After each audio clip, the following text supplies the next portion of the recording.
Los formatos, este tipo de operaciones tiene unos formatos especiales. Ya lo mencionaba Jenny. 5247 para pagos o abonos 50. ¿Y cómo reporta los pagos o abonos 50? Teniendo en cuenta las mismas especificaciones del 1001 que habla de los pagos o abonos en cuenta y las retenciones en la fuente que explicó Alexandra. En el 5248 de ingresos sucede lo mismo. Es un formato especial, pero las especificaciones y conceptos que yo diligencio acá son los mismos de los ingresos que se llenan, que se diligencian para el 1007. 5249, 5250 de IVA descontable, IVA generado, igualito. Me remito al 1005 y al 1006 en las especificaciones. Lo mismo para el 5251 de cuentas por cobrar y 5252 de cuentas por pagar. Especificaciones del 1008 y el 1009. Entonces, es importante tener en cuenta que cuando yo voy a diligenciar los formatos de colaboración empresarial, en una de las columnas me pide qué tipo de contrato estoy hablando. Ya veíamos diferentes tipos de contrato. Entonces, la primera columna que me pide ese formato es qué tipo de contrato voy a reportar.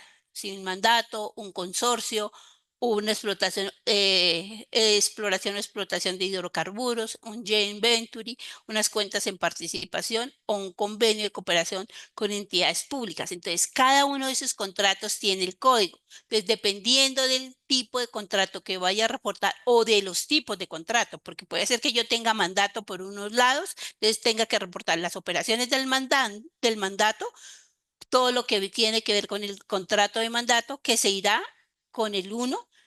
Si tengo también, ejemplo, unas cuentas en participación con el 5, pues tengo que reportar los dos tipos de contrato en el mismo formato que cambia el tipo de contrato. Entonces, los ingresos también tienen un concepto especial. Pese a que los ingresos se reportan con las mismas especificaciones del 1007 que explicó Alexa, tengo que colocar un concepto. Si me estoy refiriendo, ¿a qué me estoy refiriendo? Entonces, a ingresos, cada uno de los contratos tiene un código. Si es mandato, es el 4040. Si es consorcio, 4010.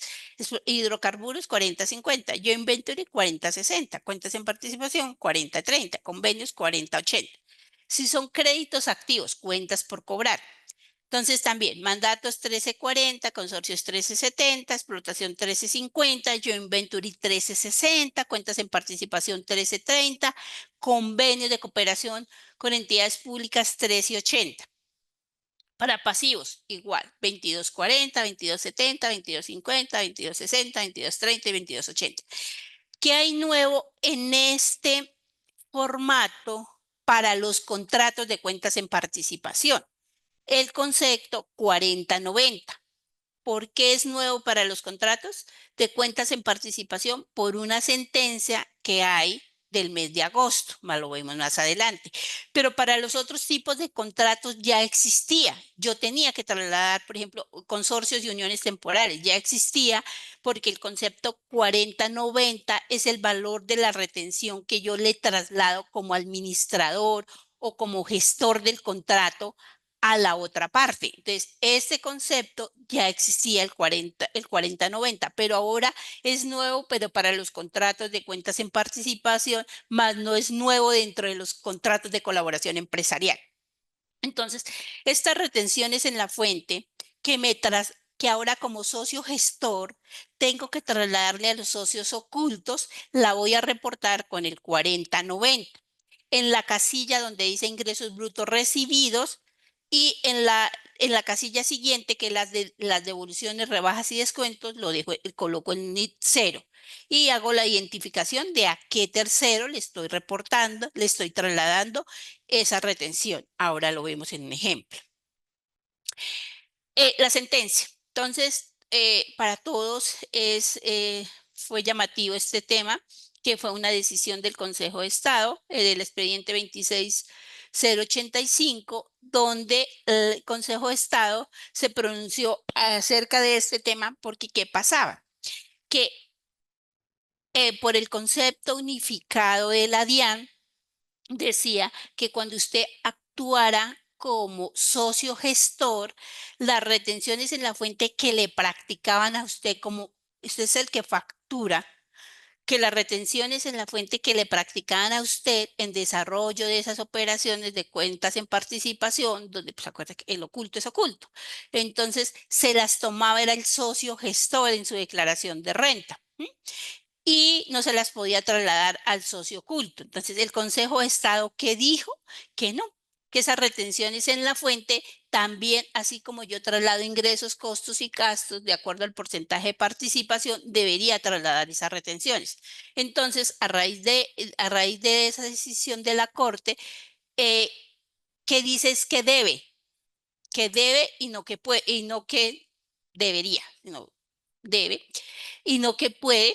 Entonces, este concepto 1163 del 12 de diciembre de 2024 de la DIAN le preguntaron por este tema de las retenciones y que dijo que sí, que toca, con base en la decisión del Consejo de Estado, pues toca que el socio le traslade esas retenciones a los socios ocultos de acuerdo al porcentaje de participación. En ese mismo concepto, ay, perdón, ¿qué me pasó? En ese mismo concepto, en conclusión, ¿qué es? Que a partir del 30 de, pues esto lo dijo fue la DIAN, que a partir del 30 de enero del 2024, las retenciones en la fuente practicadas en los contratos de cuentas en participación podrán ser asumidas proporcionalmente entre el gestor y los ocultos, pero la sentencia dijo es deberán, no podrán, deberán, pero pues el concepto así lo menciona.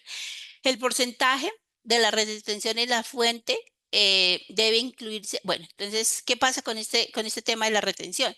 Pues como acuérdese que cuando yo tengo un contrato de cuentas en participación, el documento soporte es una certificación que debe ser firmada por el representante legal y el contador o el revisor fiscal, si la sociedad está obligada a tener revisor fiscal, donde se certifique a los ocultos cuánto es el valor que le estoy trasladando de los activos, pasivos, ingresos, costos, gastos y ahora las retenciones. Entonces, esa certificación es la que va a ser válida para el socio oculto como soporte para tomar la retención en la fuente. Entonces, recuerden que en virtud del artículo 18 de los contratos de colaboración empresarial, el socio gestor debe certificar tanto valores contables como valores fiscales. Porque puede suceder o sucede en la práctica, si en desarrollo de ese contrato yo pagué lo más fácil, pagué el timbre, el gravamen a los movimientos financieros, pues yo le traslado el gravamen a los movimientos financieros, pero el 50% de esos gravamen a los movimientos financieros, pues no va a ser deducible tampoco para el socio oculto. Por eso es que yo tengo que hacer las dos como socio gestor, tengo la obligación de hacer las dos certificaciones, lo que va contable y lo que va fiscal, para que lo tengan en cuenta y lo expidan o lo soliciten si es el caso en que son los ocultos. Bueno, también que dijo la administración que será a partir del 30 de agosto.